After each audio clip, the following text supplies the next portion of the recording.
आप लोग भी कहते हैं कि भगवान की मर्जी के बिना एक पत्ता नहीं हिल सकता,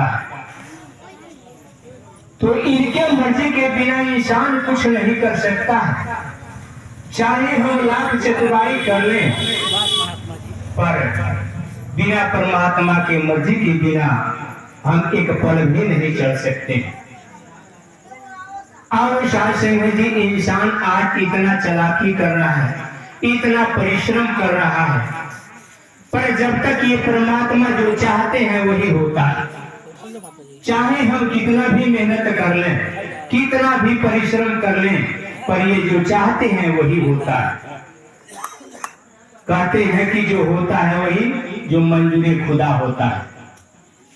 तो साध संगत जी, दास को एक छोटी सी दृष्टांत याद आ गई। साध संगत जी, एक राज्य में एक राजा थे और उस समय राजा ने ढिढोरा पिटवा दिया, कहा कि जो भी भूखा जाए आए हमारे दरवाजे पर, वो खुश होकर जाए, कोई दुखी होकर न जाए। साध संगत जी, ऐसे भिक्षुक आते गए और राजा ने जो भी दिया वो खुश होकर लेते गए। साध संगत जी, एक भिखारी वहां पहुंचा और राजा का प्रण था, कहे थे कि मेरे दरवाजे से कोई बिना खुश हुए नहीं जाएगा। साध संगत जी, राजा उस भिखारी को एक सिक्का उसके कटोरी में डाल देते हैं। साध संगत जी, वह सिक्का जो कटोरी में डालते हैं वहीं पर एक नाली था, उस नाली में सिक्का टगर कर गिर गया। साध संगत जी, वह भिखारी फिर जाकर झुक रहा है कि नाली से मैं सिक्का निकाल लूं, पर साध संगत जी, राजा बोले कि नहीं, छोड़ दो उसको। साध संगत जी, फिर राजा ने एक चांदी के सिक्का उसके कटोरी में डाल दी। बोले भिखारी से जब खुश हो? साध संगत जी, भिखारी बोला, जी हुजूर मैं खुश हूं। फिर कहा जाओ। साध संगत जी, फिर वह सिक्का लेकर भिखारी फिर उस नाली में जो गिरा सिक्का है उसके अंदर जा रहा है हाथ लगाने। फिर राजा बोलते हैं कि अरे भाई सुनो, क्यों उस नाली में अपने कीचड़ में हाथ गंदे कर रहे हो, जाओ हाथ धो। साध संगत जी, फिर राजा क्या करते हैं, एक सोने का सिक्का देते हैं। फिर साध संगत जी, राजा पूछते हैं अब खुश हो? आता हाँ खुश हूँ। फिर वह सोने के सिक्का लेकर फिर उस नाली में जाता है कि उस सिक्के को मैं निकालूं। साध संगत जी, ऐसे करते करते राजा ने बहुत कुछ उसको दे दिया, फिर भी वो दौड़ दौड़ एक रुपए के सिक्के के लिए उस गंदी नाली में हाथ डालता था।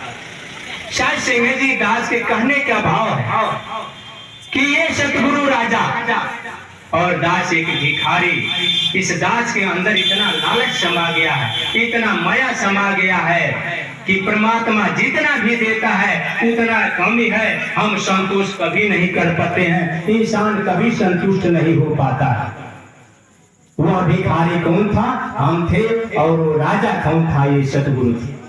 तो साध संगत जी, इंसान अपनी लालच कभी नहीं छोड़ेगा और एक संतुष्टि नाम की चीज इंसान के अंदर आता ही नहीं।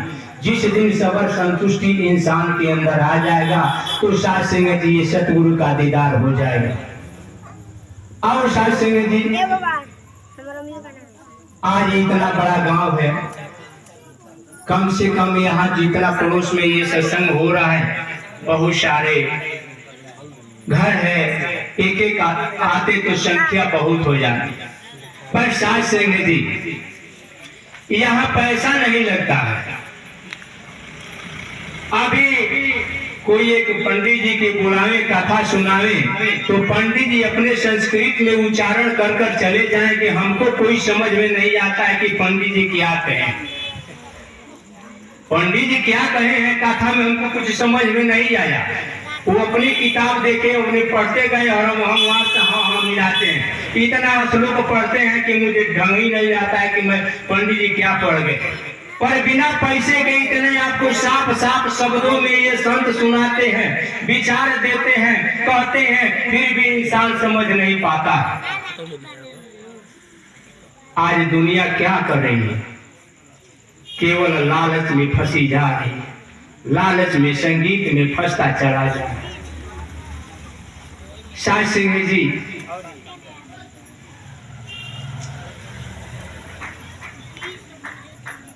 आज मानव हर तरह से परमात्मा दिए हैं, खुशहाल है।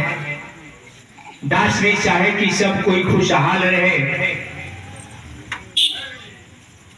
ये जो आप सामने देख रहे हैं, आप लोग कहते हैं कि एक बच्चा बैठा होगा, पर जिस के अंदर यह ज्ञान होगा कि जो चीज हमारे अंदर विराजमान है वही इस बच्चे के अंदर विराजमान है। एक चींटी के अंदर वही विराजमान परमात्मा है। ना यह छोटा है ना हम बड़ा है। केवल ये शरीर का एक धारणा है कि इंसान बड़ा है और छोटा है, पर ज्ञान न बड़ा है ना छोटा है। ज्ञान के अभाव में हम अपने से ऊंचा नीचा देखते हैं। अभी अभी माता जी कुछ पहले एक भजन दी थी कि सबका विचार अलग अलग है, खूनवा एके बा, लेकिन विचारवा अलगे अलगे बा।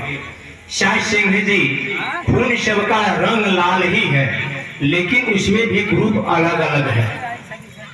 तो साज सिंह जी, जिस मानव को ये परमात्मा रूपी ज्ञान मिला है, जो अपने अंदर देख रहा है वह दूसरे के अंदर भी देखेगा तो उसके अंदर मानवता आएगा।